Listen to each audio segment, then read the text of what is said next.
Peacemakers of Christo. கர்த்தர் மேல் பாரத்தை வைத்து விடு, கலங்கி தவிக்காதே. அவரே உன்னை ஆதரிப்பார், அதிசயம் செய்திடுவார். ஒரு அருமையான வசனத்தை ஆண்டவர் கொடுக்கிறார். நீதிமான் தள்ளாட விடமாட்டார், நித்தமும் காத்து நடத்திடுவார். நீதிமான் தள்ளாட விடமாட்டார், நித்தமும் காத்து நடத்திடுவார். கர்த்தர் மேல் பாரத்தை வைத்து விடு, கலங்கி தவிக்காதே. அவரே உன்னை ஆதரிப்பார், அதிசயம் செய்திடுவார். Praise the Lord. Hallelujah.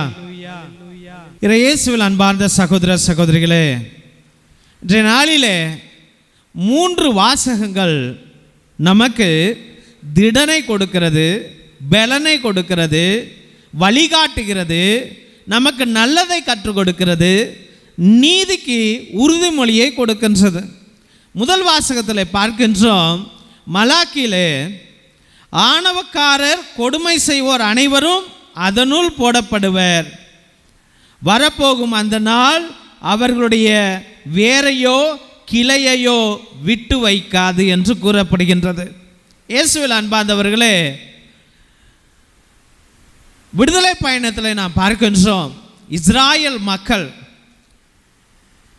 தேவனுடைய தூண்டுதலின் நிமித்தம் எகிப்து தேசத்திலே யாக்கோபின் ஆதரவோடு குடியேறுகிறார்கள். ஆனால் அவர்கள் நல்லபடியாக வாழ்ந்தது 30 வருஷம்தான். வெறும் 30 வருஷம்தான் அவர்கள் நல்லபடியாக சந்தோஷமாக யாக்கோபினுடைய அரவணைப்பிலே ஆதரவிலே அவர்கள் வாழ்கின்றார்கள். ஆனால் நாட்கள் போக போக போக அவர்கள் அனைவரும் அடிமைப்படுத்தப்படுகிறார்கள். எத்தனை வருட காலங்கள்? 400 வருட காலங்கள் அவர்கள் அடிமைகளாக வாழ்கிறார்கள். ஐயோ, எங்கள் வாழ்க்கை போச்சே, கொஞ்சம் சோத்துக்காக நாங்கள் இங்கே வந்தோமே, இன்று அடிமைப்பட்டு கிடக்கின்றோமே, எங்களுடைய வாழ்க்கையில் நிம்மதி இல்லை, சந்தோஷம் இல்லை, நாங்கள் நினச்சா ஒரு வீடு கூட கட்ட முடியலை, எங்களுக்கு என்று ஒரு இடம் இல்லை, நாங்கள் படுக்க எங்களுக்கு இடம் இல்லை, நாங்கள் நல்லபடியாக வயிறார சாப்பிட எங்களுக்கு சாப்பாடு கிடைக்கல, அனுதினமும் காலையிலிருந்து ராத்திரி வரைக்கும் உழைப்பு உழைப்பு உழைப்பு தான்.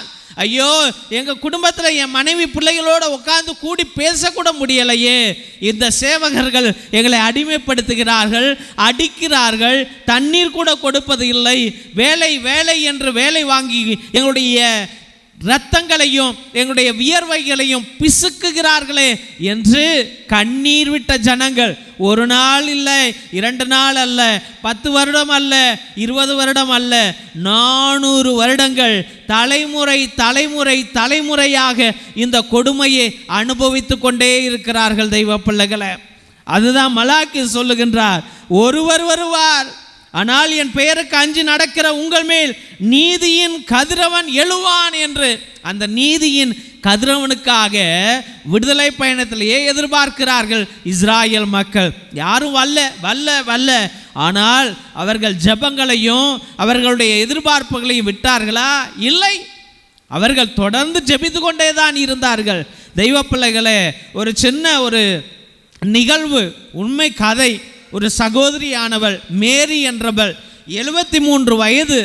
அந்த பிள்ளையை ஒரு நாள் தாலுக்கா ஆஃபீஸில் கண்டேன். என்னம்மா அங்கே உட்காந்துருக்கிறீங்க, நடக்க முடியாமல் நடக்கிறீங்களே என்று. அதற்கு அந்த சகோதரி சொன்னால், தம்பி, நான் 7 வருஷமாக அந்த ஆஃபீஸுக்கு வந்துட்டுருக்கிறேன். எனக்கு என் புருஷன் கொடுத்தது 2 சென்ட் இடம்தான்.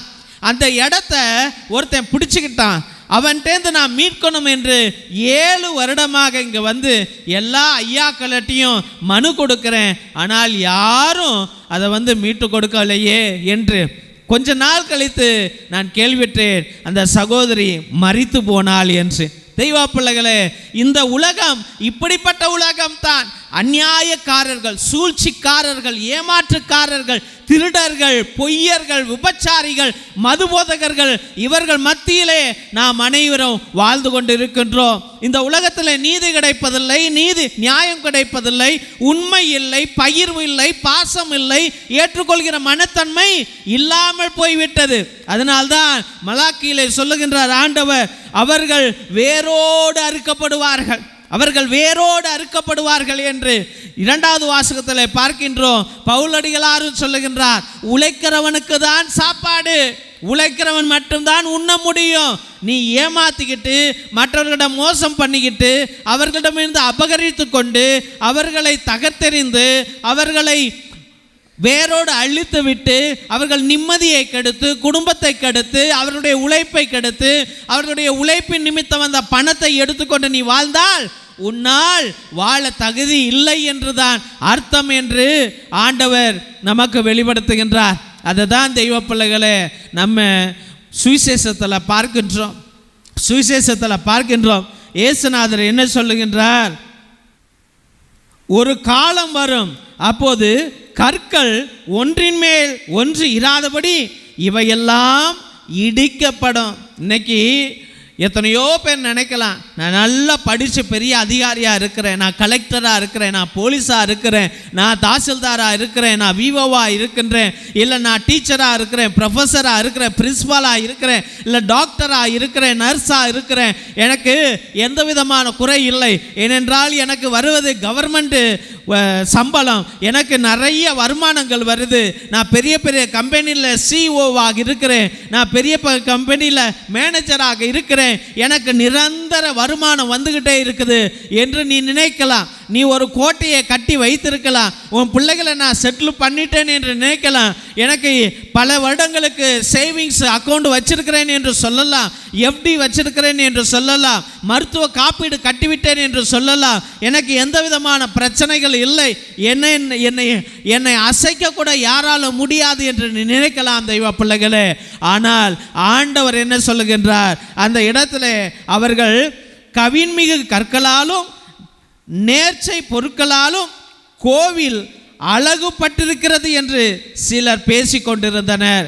அந்த கோயில் எப்படிப்பட்டது? நல்ல நவீன கற்கள், நல்ல முத்துக்களால் கட்டப்பட்டது, இந்த கோயிலை யாரால அசைக்க முடியாது என்று இயேசு ராஜா சொல்லுகின்றார். ஒவ்வொரு கற்கள் மேலே இன்னொரு கற்கள் இல்லாதபடிக்கு, கற்கள் மேலே கற்கள் கூட இல்லை, கற்கள் இல்லாதபடிக்கு அழித்து போடுவேன், அந்த நாள் வரும் என்று சொல்லுகிறார். தெய்வ பிள்ளைகளே, நம்முடைய திட்டங்கள் அழிந்து போகும், நம்முடைய எண்ணங்கள் அழிந்து போகும், இந்த உடல் அழிந்து போகும், நம்முடைய ஏக்கங்கள் அழிந்து போகும், நம்முடைய பிரச்சனைகள் அழிந்து போகும், நம்முடைய எல்லா உறவுகளும் அழிந்து போகும். அந்த நாள் வரும் தெய்வ பிள்ளைகளே. இதன் மத்தியில் நாம் என்ன செய்து கொள்ள வேண்டும்? கடவுளை நாம் சம்பாதித்து கொள்ள வேண்டும், அவரிடம் நாம் தஞ்சம் புக வேண்டும். அவர் மட்டும்தான் நமக்கு ஆதாரம், அவர் மட்டுமே எனக்கு வாழ்வு, அவர் மட்டுமே நித்தியத்தை கொடுப்பார் என்று. ஆனால் இன்றைய நாளில் நம்ம இந்த உலகத்தில் வாழ்வதற்கு இந்த உலகம் விடுகிறதா? சந்தோஷமாக வாழ விடுதா? நல்ல ஆரோக்கியமாக வாழ விடுதா?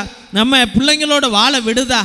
சாத்தானானவன் நுழைந்து நம்முடைய நிம்மதியை கெடுப்பான், சந்தோஷத்தை கெடுப்பான். அது எப்படிப்பட்டது என்றால், முதல் அரசரில் 5வது அதிகாரத்தில் பார்க்கின்றோம், 2 விபச்சாரிகள், 2 பேருமே பாவிகள் தான், 2 பேருமே பிள்ளை பெற்றுக்கொள்கிறார்கள். 2 பேர்த்தில் ஒரு பெண்ணுடைய பிள்ளை மரித்து போகிறார். இரவோடு இரவு என்ன செய்கிறார்? வஞ்சகம் பிடித்தவள் தான் இறந்து போன குழந்தையை எடுத்து அவள்கிட்ட வச்சுட்டு அவருடைய நல்ல குழந்தையை இவளிடம் வைத்துக் கொள்கின்றார். அப்போ அடுத்த நாள் அவர்கள் நீதிக்காக சாலமோன் ராஜாவிடம் செல்லுகிறார்கள். அங்கு சென்று, ஐயா எனக்கு நீதி வழங்கும் என்று சொல்லுகிறார். சாலமோன் தேவனுடைய ஞானத்தினால் நிரப்பப்பட்டவர். அவர் சொல்லுகின்றார், இந்த குழந்தையை வெட்டி போடு, பிரச்சனை தீர்ந்து போகும் என்று. அப்போ அந்த உண்மையான தாயானவள், ஐயா என் குழந்தை என்கிட்டதான் இருக்கணும்னு அவசியம் இல்லை, என் குழந்தை எங்கு வளர்ந்தாலும் நல்லது தான் என்று அவள் விட்டு கொடுக்கின்றார். நீதி அங்கு ஜெயிக்கிறது, அன்பு ஜெயிக்கிறது, உண்மை ஜெயிக்கிறது, பாசம் ஜெயிக்கிறது, அவருடைய பற்றுதல் ஜெயிக்கிறது, அவ மனம் மாற்றம் அங்கு ஜெயிக்கிறது. தெய்வ பிள்ளைகளே, இதை நாம் உணர்ந்து கொள்ள வேண்டும். இன்று பாவிகள் மத்தியில் நம்ம வாழ்ந்தாலும் பலவிதமான இக்கட்டு சூழ்நிலையை நம்ம வாழ்ந்தாலும், நமக்கு யாருமே துணை நிற்கவில்லை என்றாலும், நம்முடைய குடும்பமே நம்மை விட்டு சென்றாலும், நம்முடைய நீதி, நம்முடைய உண்மை, நம்முடைய பாசம், நம்முடைய பகிர்வு, நம்முடைய உறவின் நிமித்தம் நாம் ஜெபிக்கிற ஜெபங்கள் ஒரு நாள் ஜெயிக்கும் என்பதை நீ உணர வேண்டும் தெய்வ பிள்ளைகளே. அப்படி இருந்தால் இயேசு ராஜாவே சொல்லுகிறார், உன்னுடைய தலைமுடியே கூட யாராலும் பிடுங்க முடியாது என்று, அவற்றிற்கு கூட நான் கணக்கு வைத்திருப்பேன் என்று. ஒருவேளை ஒருவன் உன்னை வந்து சீண்டினால் அவனுடைய அழிவு நிச்சயம் என்று ஆண்டவராகிய கர்த்தர் நமக்கு வாக்குறுதி கொடுக்கிறார். கிறிஸ்தவ பிள்ளைகளே, தயங்காதீர்கள், கலங்காதீர்கள், கவலைப்படாதீர்கள். தேவன் நம்மை ஆதரிக்கிறார், நமக்கு நிச்சயம் அவர் வாழ்வு கொடுப்பார் என்பதை இன்று ஆண்டவர் நமக்கு கற்றுக் கொடுக்கிறார். திருசிலுவை ஆசீர்வாதத்தை பெற்றுக்கொள்வோம். தந்தை ஆசீர்வாதத்தின் திருசிலுவை. திருசிலுவை உனக்கும் உன் குடும்பத்திற்கும் வெளிச்சமாயிருக்கிறது. நரக சர்ப்பம் உனக்கு அதிபதியாக வேண்டாம். சாத்தானே அப்பாலே போ. நீ கொடுப்பது தீது, நீயே அந்த நஞ்சை உட்கொள். நற்கருணை ஆசீர்வாதத்தை பெற்றுக்கொள்வோம். எல்லாம் அல்ல இறைவன் தந்தை, மகன், தூய ஆவியார் உங்களையும் உங்கள் குடும்பத்தையும் ஆசீர்வதித்து வழி நடத்தி காத்தருள்வாராக. ஆமேன், ஆமேன், ஆமேன். இயேசுவில் அன்பார்ந்த சகோதர சகோதரிகளே, முதலாய் உங்கள் அனைவருக்கும் எங்களுடைய மனமார்ந்த நன்றிகளை தெரிவித்துக் கொள்கின்றோம். எங்களுடைய சபைக்கு உங்களால் முடிந்த உதவிகளை அன்றாட நீங்கள் செய்து கொண்டிருக்கிறீர்கள். அதற்காக எங்களுடைய ஆயர் மோஸ்ட் ரெவரண்ட் ஹிபோரா குசாலா சார்பாகவும், எங்களுடைய சபை தலைவர் ஃபாதர் கிஷோர் சார்பாகவும் எங்களுடைய மனமார்ந்த நன்றிகளை தெரிவித்துக் கொள்கின்றோம். நீங்கள் அனுப்புகின்ற ஒவ்வொரு பழைய துணி, பத்தாத துணி, புது துணிகள் அனைத்தையும் மற்றும் நோட்டு, பேனா, புஸ்தகங்கள் மற்றும் சோலார் லைட் அனைத்தையும் நாங்கள் பகிர்ந்து கொண்டிருப்பதை இதோ இந்த போட்டோல உங்களுக்கு காமிச்சிருக்கிறோம். ரொம்ப நன்றி. கடவுள் நிறைவாக உங்களுடைய நல்ல உள்ளங்களையும் இல்லங்களையும் ஆசிர்வதிக்க நாங்கள் அன்றாட ஜெபித்துக் கொள்கின்றோம். மற்றுமாக உங்களால் முடிந்த அளவுக்கு உங்களுடைய உற்றா உறவினரிடம் சொல்லி கூட இந்த பழைய துணி, பத்தாத துணி, பயன்படுத்தாத துணிகளையும் மற்றுமாக ஏதாவது நோட்டு, பேனா, புஸ்தகங்களை கூட நீங்கள் தொடர்ந்து அனுப்பும்படியாக அன்போடு வேண்டுகின்றோம்.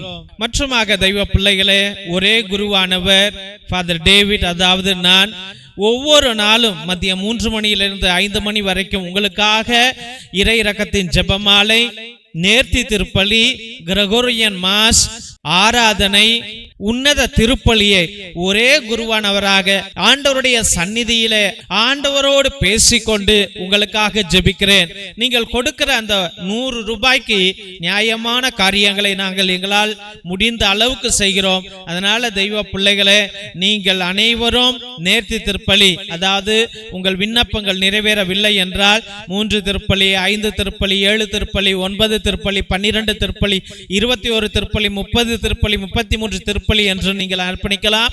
இல்ல நன்றி திருப்பலியாக கூட அர்ப்பணிக்கலாம். இல்ல ஆத்மாக்களுக்காக, ஆத்ம இளைப்பாறுதல் அடைவதற்காக கிரகோரியன் மாசை நீங்கள் அர்ப்பணிக்கலாம். அதாவது 30 திருப்பலியை நீங்கள் அர்ப்பணிக்கலாம் என்பதை அன்போடு தெரிவித்துக் கொள்கின்றோம். மற்றுமாக மிரக்கல் ஆயில் எத்தனையோ நோய்களையும் எத்தனையோ வலிகளையும் அகற்றி போடும். குழந்தை பாக்கியத்திற்கு, ஆஸ்மாவுக்கு, மூச்சு வாங்குவதற்கு, மூச்சு திணறலுக்கு, வயிற்று வலிக்கு அனைத்திற்கும் இது உதவும். முழங்கால் வலிக்கு, சுகர், பிபி அனைத்திற்கும் இது உதவும். இதை தயவு செய்து நீங்கள் வாங்கி பயன்படுத்தும்படியாக அன்போடு வேண்டுகின்றோம். இரத்தத்தின் விடுதலை ஜெப புத்தகம், இது உன்னத புத்தகம். ஆதி காலத்தில் நம்முடைய மூதாதையர்கள் பயன்படுத்திய வல்லமையான ஜெபங்கள், செபஸ்தியார் தகடு, அந்தோனியார் தகடு செய்வதற்காக கட்டு ஜெபங்களை வைத்து எழுதியார்கள். அந்த ஜெபங்களை உடைய இந்த புத்தகம் வல்லமையானது. செய்வினைகளை அகற்றுவதற்கும், சாத்தான்களை விரட்டுவதற்கும், கட்டுகளை உடைப்பதற்கும் இது பயன்படும். இதையும் நீங்கள் வாங்கி பயன்படுத்தும்படியாக அன்போடு வேண்டுகின்றோம். மற்றுமாக தெய்வ பிள்ளைகளே, இந்த சேனலை தயவு செய்து ஆண்டவருடைய ஊழியத்திற்காக நாங்கள் பயன்படுத்தி கொண்டிருக்கிறோம். மக்களுக்காக அனுதினமும் ஜெபிக்க ஜெபிக்கணும், என்னாலும் ஆண்டவர்கிட்ட பரிந்துரை செய்ய வேண்டும் என்று இந்த சேனலை வழிநடத்தி வந்து கொண்டிருக்கின்றோம். அதனால் உங்களால் முடிந்த உதவிகளை செய்யுங்கள்.